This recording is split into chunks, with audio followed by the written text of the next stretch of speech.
And he shall make an atonement for the tabernacle of the congregation and for the altar, and he shall make an atonement for the priest and for all the people of the congregation. So these are all the, this is what we're doing the sacrifices for the altar, for the sanctuary, for all the people and for the priest. Right? So let's see what the word atonement means.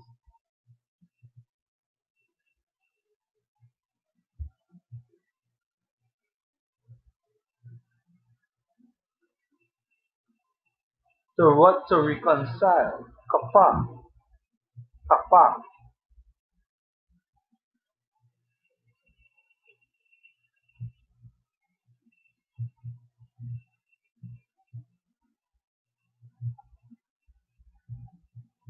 Right? It says what? To purge, to reconcile, reconciliation, forgive, to purge away, to pacify. Right? Because basically, especially right now, we asking Yahweh Hashem Yahushua to have mercy upon us in the day of the Lord, in the day of judgment. Right? Because we know that it's not going to be a nice day. It's going to be a day of death, of soul destruction. Right? To God to be merciful, to be cleansed, to be disannulled, to be appeased, to put off, to pardon, to pitch, to cover, purge, to make an atonement, make reconciliation, to cover with pitch, to quote, to cover with pitch, to cover, to pacify, to propitiate, right? To cover, atone for sins, to make an atonement for, right? So this is why we sacrifice on this day, right? No food, no water, no work, right? Verse 34, and this shall be an everlasting statute unto you to make an atonement for the children of Israel for all their sins once a year. And he did as the Lord commanded Moses. Alright? So we'll just touch back this um on this commentary here. It says, let's go and point out some points of what happened on the day, right? The person who made the atonement, which was the high priest, right? Back then it was Aaron, right? Then came Yahweh who made the ultimate atonement. He was the ultimate high priest. And guess what? He was the beginning and the end, right? I can prove that really quick. Let me just get this right here.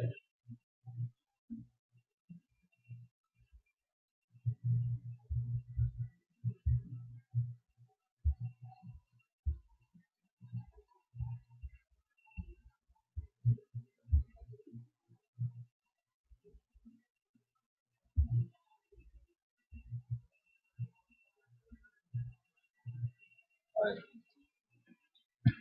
Revelation chapter 1 verse 8. It says, I am the Alpha and the Omega, the beginning and the end, saith Yahweh. Saith Yahweh Shai Salakia, which is and which was and which is to come. Right? Yahweh Shai is the beginning and the end. He's the Alpha and the Omega. Right? So guess what? He was the beginning of the priesthood. Right? This is Hebrews chapter 7, verse 12. Right? I'll start with one verse up.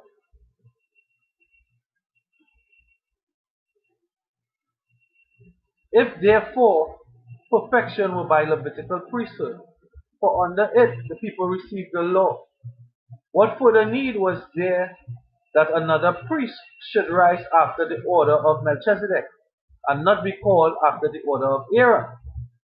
For the priesthood being changed, there is made of necessity a change also in the law.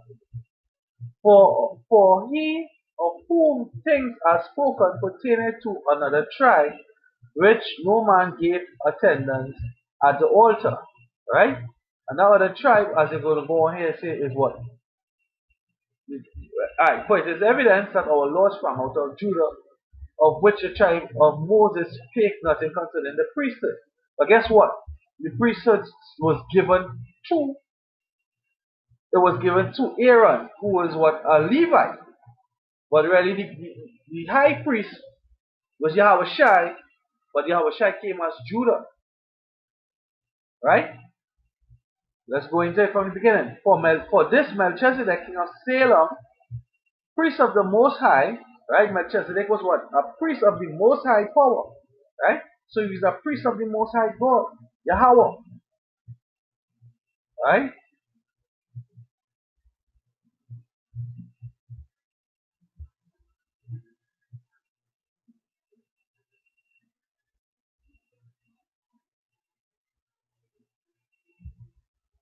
Priest, right?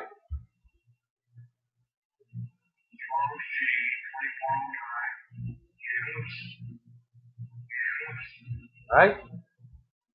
A priest, one who offers sacrifices in general, imbued with sacred rites, referring to priests of the Gentiles or the Jews, right?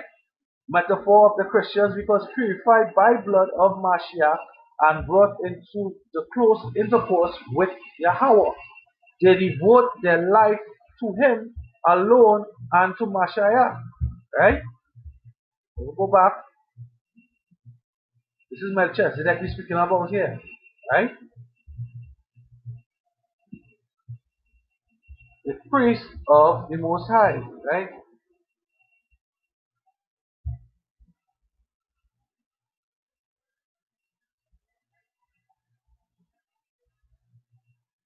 The highest, the Most High, right? See it? The highest, the Most High. The highest, the Most High. The highest region, the Most High God, right? He was a priest of the Most High God, right? This is when he came as Melchizedek. But guess what? Look at what Melchizedek means.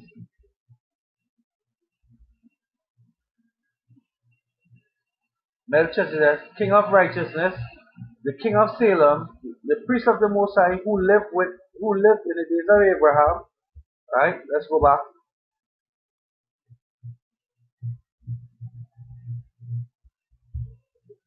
King of Salem. Let's see what Salem means.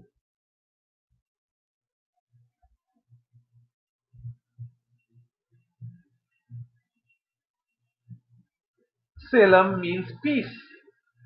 The place where Melchizedek was king and taught to be the ancient name of Jerusalem. So he was the king of peace, right? The scripture will break it down.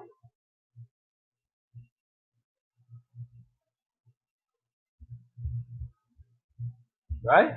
For this Melchizedek, king of Salem, priest of the Most High power, whom Abraham met returning from the slaughter of kings and blessed him, to whom Abraham gave 10 parts of all, first being interpreted king of righteousness, and after that also king of Salem, which is king of peace. Right? So how we know that this is speaking about Yahweh Shai, who is the Alpha and the Omega, the beginning and the end? Right? Watch this.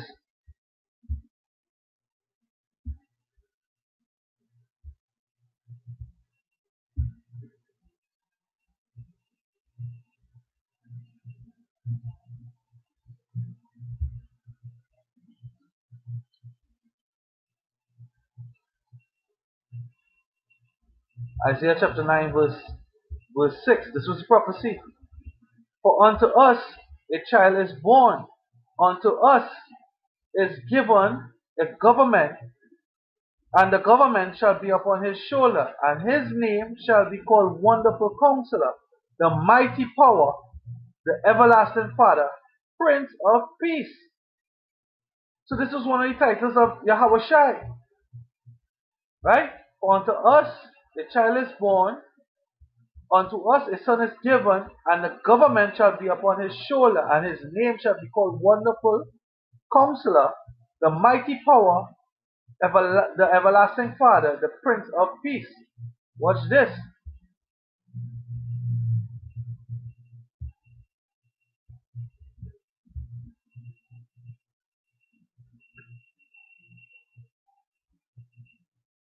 Matthew 2 verse 6. And thou Bethlehem in the land of Judah, art thou the least among the princes of Judah. For out of thee shall come a governor that shall rule my people Israel. So hey, Yahweh Shai was Melchizedek. Right? The Prince of Peace.